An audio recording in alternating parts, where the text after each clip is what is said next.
Hey Reddit, I never thought I'd be the guy writing something like this, but here I am. I've been married to my wife for 6 years, together for almost 8. For most of that time, I honestly thought we had a solid relationship. We weren't perfect, of course, but we laughed a lot, shared hobbies, had a decent social life, and I really thought she was my best friend. The first couple of years of marriage were honestly great.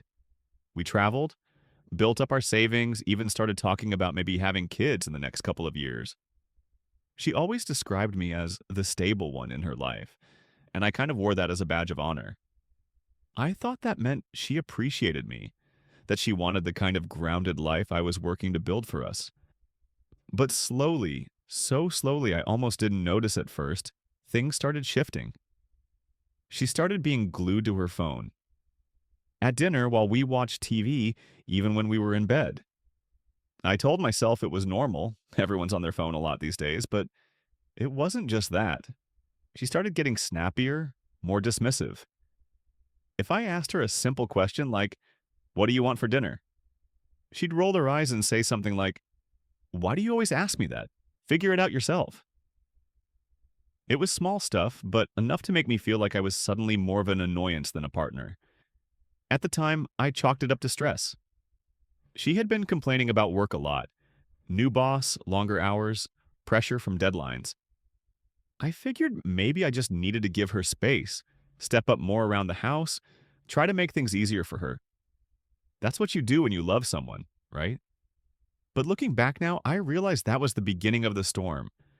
So, like I said, at first I just assumed she was stressed with work.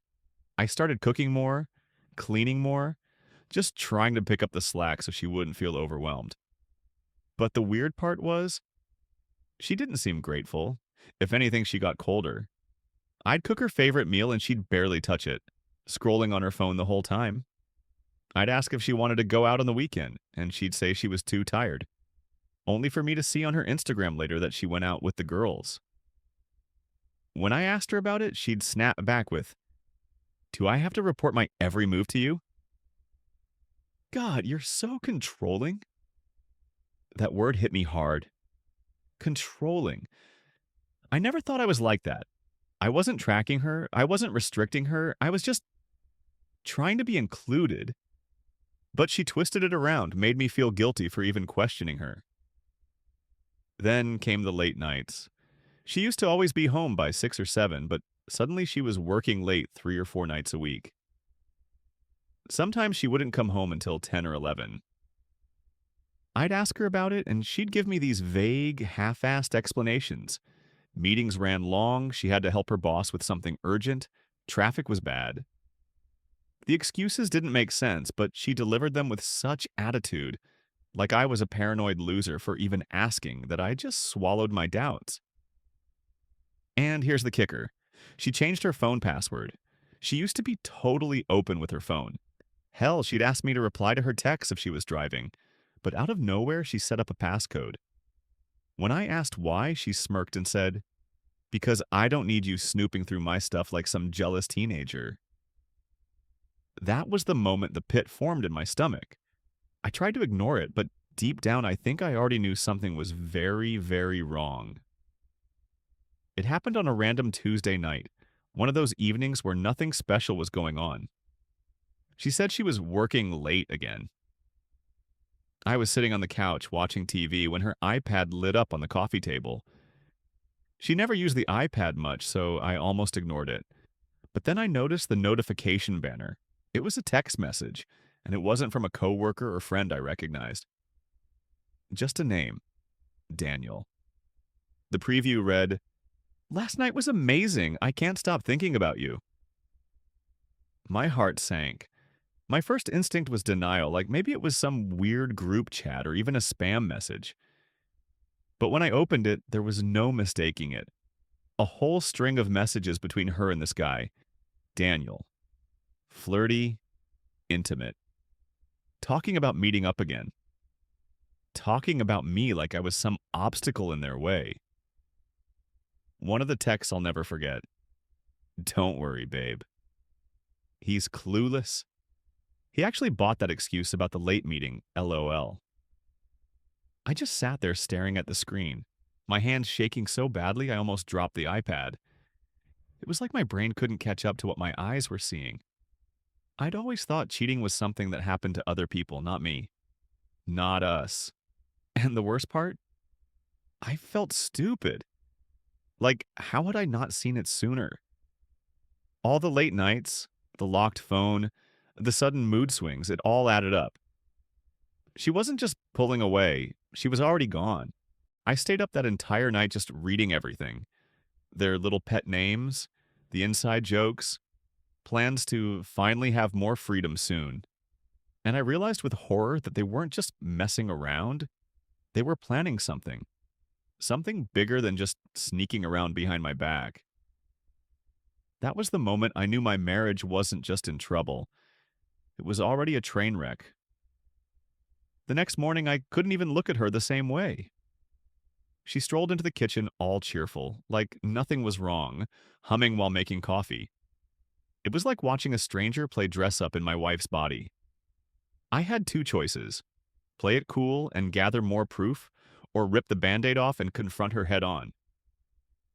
I was running on zero sleep, full of adrenaline, so I went with the second option. I just said flat out, "Who's Daniel?" The mug stopped halfway to her lips. She blinked at me, and I swear for half a second there was pure panic in her eyes. But then, just like flipping a switch, she rolled her eyes and laughed. Laughed. "Oh my God, are you serious? He's just a guy from work. You're so paranoid." Her tone was sharp, bitchy, like I'd just accused her of murder. I told her I saw the messages on her iPad. She froze again, then immediately went into damage control mode. "You read my messages? Seriously? That's the real problem here, you invading my privacy." I couldn't believe it. She flipped it on me, trying to make me feel guilty. But I wasn't backing down. I repeated word for word what Daniel wrote. "Last night was amazing. I can't stop thinking about you." Her face drained of color, then she snapped, "You're taking it out of context. We're just friends who joke around. Stop being so insecure." At that point, I realized she was going to lie no matter what. No remorse, no explanation, just deflection and attitude. And that hurt even more than the messages themselves, because it wasn't just the cheating, it was the way she looked me in the eye and tried to gaslight me, like I was the crazy one. I felt my whole world tilt. This wasn't the woman I thought I married. This was someone cold, calculating, and suddenly very much a stranger. After that confrontation, something in me snapped. I didn't yell, I didn't throw anything, I just went quiet. And she hated that. She kept following me around the house, arms crossed, demanding that I drop it already. But the silence gave me time to observe, and when I paid attention, I noticed things I had been blind to. Her phone was practically glued to her hand. She'd tilt the screen away from me every time a notification popped up. She started working late more often. That night, while she was showering, I heard her phone buzzing on the dresser. I don't know if it was instinct or just desperation, but I grabbed it. She'd changed the lock screen password. That hit me harder than I expected. We'd always known each other's passwords. There was never a reason not to. Now she had secrets, and the wall between us was cementing brick by brick. I went downstairs shaking with frustration and opened her laptop instead. She never logged out of her email, and there it was, an entire thread with Daniel. They weren't just flirting, they were planning. I read about hotel receipts, late-night drives, and then the kicker, a whole conversation about what she'd get out of this. "Once we're done, I'll have the car, half the money, and he won't even see it coming." I froze. My chest literally hurt reading that. It wasn't just betrayal, it was a setup. I wasn't her husband in her eyes, I was her mark. She came down the stairs just as I was scrolling through the messages, and that's when I finally saw the real her. No fake sweetness, no forced laugh, just cold anger. She didn't even try to deny it this time. "Wow, snooping through my emails now? You're pathetic." That's all she said. No explanation, no guilt. Just venom. And in that moment, I realized this wasn't about love or mistakes. It was about greed. She never really wanted me. She wanted what I could give her. I swear I felt the floor tilt under me. My chest tightened, like someone had reached inside and started squeezing my heart. I wasn't even angry in that moment. It was worse than that. It was hollow, like the world around me had just lost all its color. I sat down on the couch with her laptop still open in my lap, staring at those words over and over again. Half the money, the car, he won't even see it coming. The woman I thought I'd spend my life with had been plotting against me like I was some clueless idiot. She just stood there, arms crossed, glaring at me like I was the problem, like I had betrayed her. And the longer I sat there, the more surreal it became. Every good memory, every laugh, every late night talk, it all felt fake now, like a carefully constructed performance leading me exactly here. The worst part? My brain kept going back to our wedding. Just our families, a small ceremony in the park, me thinking I was the luckiest guy alive. She cried when she said her vows. At least I thought they were real tears. But now, I couldn't shake the thought that she was crying because she knew how easily she was fooling me. I went upstairs and locked myself in the bathroom just to breathe. I stared at myself in the mirror and I didn't even recognize the guy looking back. My hands were shaking. My stomach was turning. I felt sick, like I could throw up everything inside me and it still wouldn't be enough. I thought about calling my brother, my best friend, anyone, but I didn't want to say it out loud. Saying it meant admitting it was all real. That my wife, the woman I trusted more than anyone, wasn't just cheating. She was actively dismantling my life. For the first time in years, I felt completely, utterly alone. When I finally came out of the bathroom, she was waiting for me in the hallway, arms crossed, tapping her foot like I had kept her waiting. The nerve. "Are you done with your little meltdown?" she asked. Dead serious. No concern, no apology, just pure attitude. That was it. Something inside me snapped. "Who the hell is Daniel?" I shouted. My voice cracked, but I didn't care. "How long have you been doing this to me?" She rolled her eyes. Rolled her eyes. "Oh my God, you're being dramatic," she said. "Daniel is just a friend. You're twisting everything. You always blow things out of proportion." I pointed right at the screen. "Friends don't talk about splitting money and stealing cars behind my back. Don't gaslight me. I read the messages." And then she lost it. Full on screaming.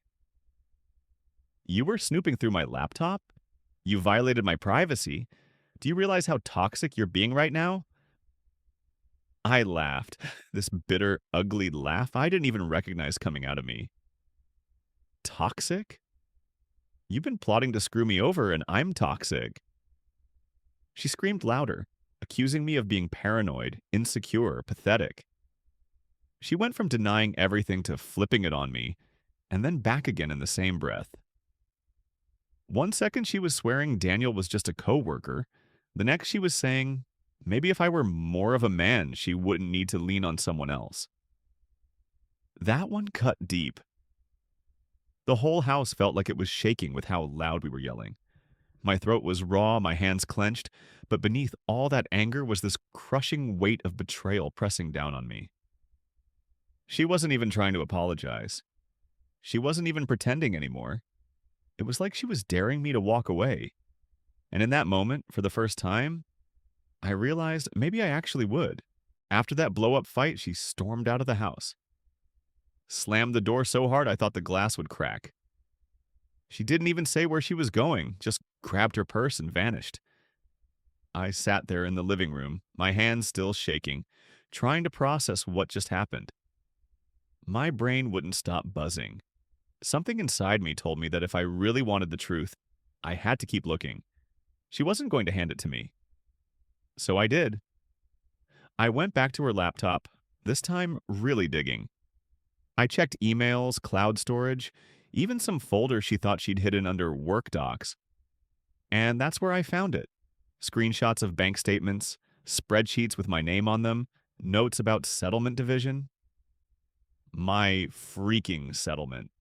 Like she was planning out a divorce before I even knew anything was wrong. The worst part? There were voice notes. I didn't even know people saved voice notes like this. Her and Daniel talking, laughing, making fun of me. She literally called me the dumb husband at one point, like I was just some idiot stepping stone. My stomach turned so hard I almost puked right there. And then I saw an email chain. Flights booked. Not for work like she told me, but to meet Daniel in Vegas, hotels, restaurants, the whole thing. All while telling me she needed space and time to think about our future. That was the moment my anger turned into something else. Cold. Sharp. Like a switch flipped. I wasn't just hurt anymore, I was done being played. When she finally came back home later that night, acting all smug like she just needed a drive to clear her head, I already knew. I had everything I needed. And for the first time since all this started, I actually felt in control. So she walks in around midnight like nothing happened, tossing her keys on the counter and acting annoyed that I was still awake. She gave me this look like I was the problem for sitting there waiting. "You're still up? God, you're so dramatic. I told you I just needed to drive," she said, rolling her eyes. And here's the thing. I didn't blow up. Not this time. I just looked at her and said, "Okay." Calm. Too calm. She didn't even notice. She poured herself a glass of wine, kicked off her shoes, and started rambling about some new project at work like the last few hours hadn't even happened. Inside, though, my blood was ice. I already knew about Vegas. I already knew about Daniel. I already knew she was planning her exit. And for the first time since this nightmare started, I didn't feel powerless. I was done begging for scraps of honesty. Over the next few days, I played along. I let her lie. I let her think I believed her. Every time she told me she was working late or too tired for dinner, I nodded. Every time she sighed about how stressed she was, I told her to rest. I even kissed her on the forehead before she left one morning, and she smiled at me like I was the most gullible idiot alive.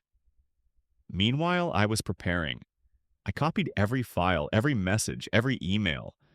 I set up appointments with a lawyer. I opened a separate bank account. I even changed the passwords to a few joint things, quietly in ways she wouldn't notice right away. The calm before the storm. But here's the kicker. She slipped. She left her phone charging on the kitchen counter one night when she went to shower. I wasn't even planning to check it, but it lit up with a message from Daniel. One line that made my hands literally shake. "So, when's the payday?" Payday. I swear my vision went black for a second. It wasn't just an affair. It wasn't just emotional betrayal. It was a freaking setup. That's when I knew this wasn't just about heartbreak anymore. This was war. That word, payday, echoed in my head all night. I couldn't sleep. My wife wasn't just cheating. She and Daniel were plotting some kind of financial ambush. Divorce, settlement, maybe even trying to make me look like the bad guy so she could walk away with the house, the car, and everything I'd worked for. The next morning, I put my plan into motion. I didn't let on that I knew a thing. Over breakfast, she was scrolling her phone with that smug little smirk she'd started wearing lately. I asked about her work project, and she launched into some half-baked story, and I just nodded along, like the fool she thought I was. But behind the scenes, I was getting everything in place. I called my lawyer again and explained the payday text. He told me to keep gathering evidence that this wasn't just a divorce case anymore, it was potential fraud.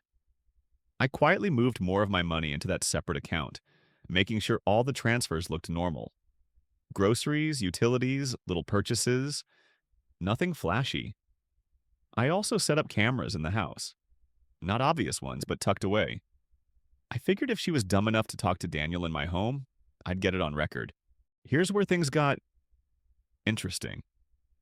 That night, she said she was going to bed early. I waited. 10 minutes later, I heard muffled talking from the guest bathroom. She was on speakerphone. I crept closer, heart pounding, and sure enough, I caught her whispering to Daniel. I couldn't hear every word, but I got the important ones. Almost ready. Once I file, he won't see it coming. You'll get the car, I'll get the house. Payday. Payday again. Always payday. I didn't burst in. I didn't scream. I just walked back to the couch, pulled out my own phone, and made sure the recording app was running. And when she came out, acting all sweet, asking if I wanted tea before bed, I smiled at her for the first time in weeks. She looked surprised, maybe even suspicious. But inside, I wasn't smiling. I was sharpening knives. Figuratively, because now it was no longer about whether I could save this marriage. The question had changed. Now it was, how do I take them both down without losing everything? The next morning, I woke up before her, still running through everything in my head. My stomach was tied in knots, adrenaline still buzzing, but I felt sharper, focused, like a soldier before battle. I poured myself some coffee, sat at the kitchen table, and just stared at her side of the counter. Her phone, innocently lying there, felt like a ticking bomb. She came in, hair damp from her morning shower, acting casual as ever. "Morning?" she said, smiling like nothing was wrong. I nodded barely. "Morning." She grabbed her phone, scrolling, humming a little tune. I didn't look away. I couldn't. I wanted her to feel it, the scrutiny, the weight of knowing I was onto her. "Are you going to work today?" I asked casually. "Oh, yeah, lots to do," she said, smirking like I was overthinking. But I knew better. That smirk? That smug little, you'll never catch me smirk. I finished my coffee slowly, savoring every sip. "Do you want me to drop you off?" I asked. My voice was calm, but inside I was simmering. She blinked. I can drive myself, thanks," she said, a little too fast. That's when I realized she didn't expect me to be calm. She didn't expect me to be in control. After she left, I got to work. Every last piece of evidence I had, every screenshot, every voice note, every text, organized, backed up, labeled. If she thought she could hide behind lies and smug smiles, she was about to learn what happens when someone underestimates you. By lunchtime, I had a plan in motion. Lawyer on speed dial, evidence cataloged, everything ready. And all the while, I kept replaying that word in my head. Payday.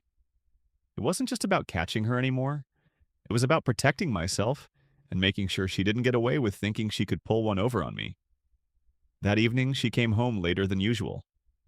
Not working late.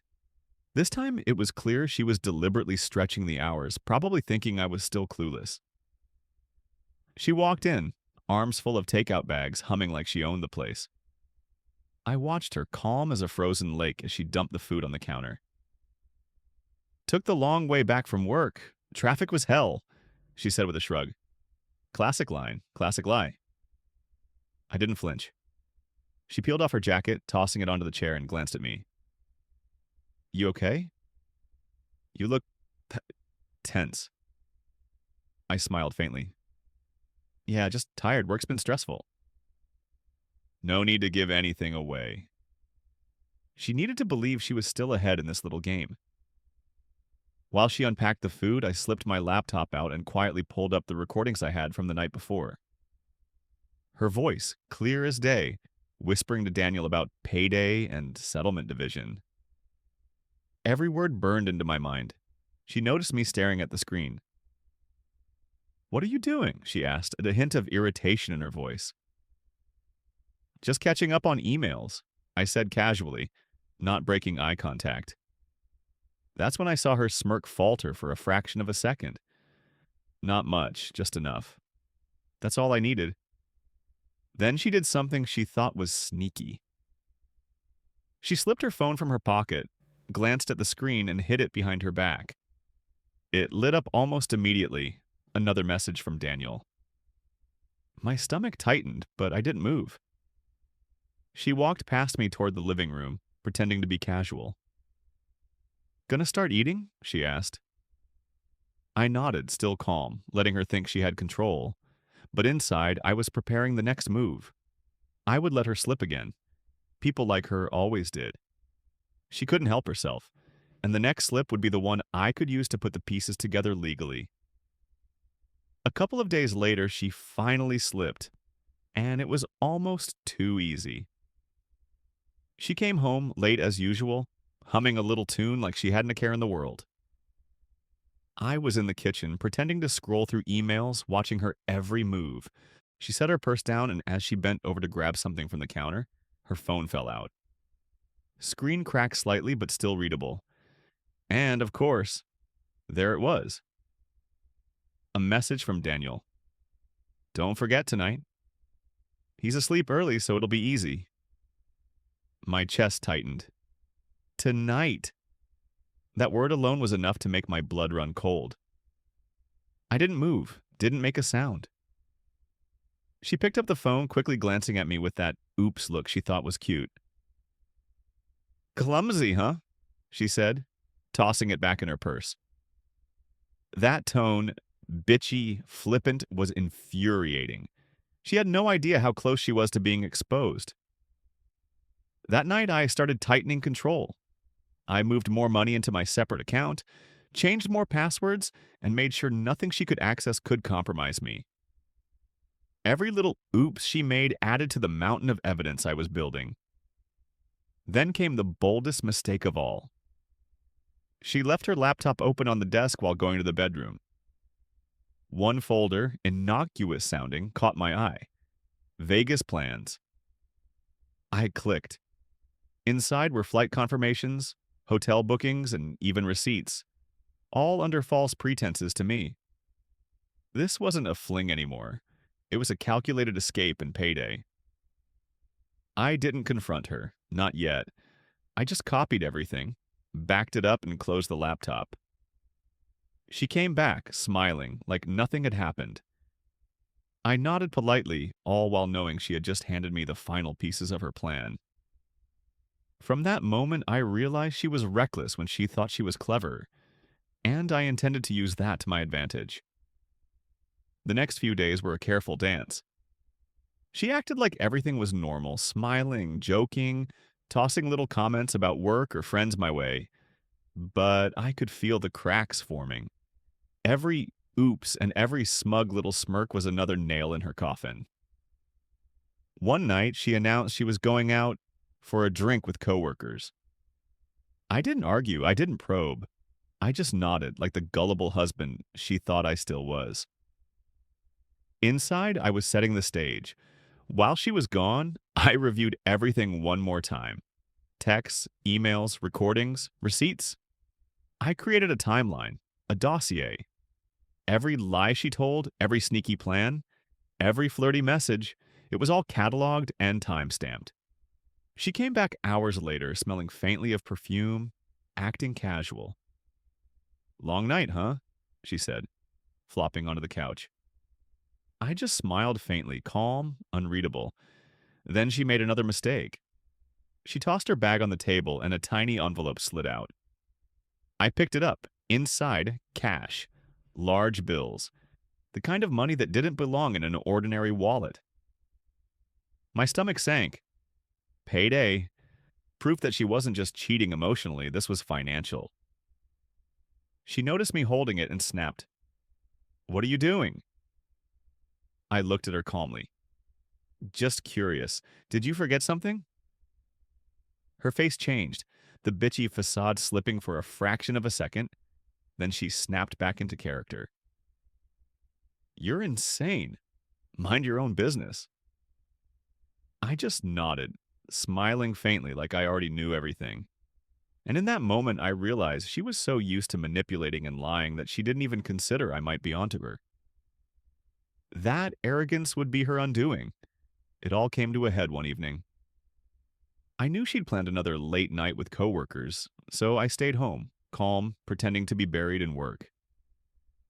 Around 10 p.m., her phone buzzed on the counter. Another message from Daniel. I didn't touch it. I didn't need to. She came in, acting tired, dragging her bag behind her. Long night, she muttered. dropping onto the couch. I looked at her calm, ice in my veins. You know, I said slowly, I've been thinking a lot about Payday. Her head snapped up. What are you talking about? I didn't answer immediately. I pulled out my laptop, opened it, and showed her the folders, the receipts, the messages, the recordings. Every single lie, every plan, every flirty text laid bare. Her eyes widened, then narrowed. You You went through my stuff? She hissed, but the fear was there, just beneath the surface. Yes, I said. And now I know everything. Vegas, Daniel, the money, the plan, everything. She tried to gaslight me, tried to claim I was paranoid, overreacting, toxic.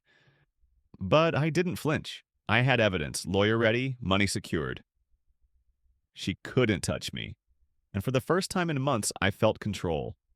Calm, sharp, untouchable. I didn't yell, I didn't beg, I just laid it out.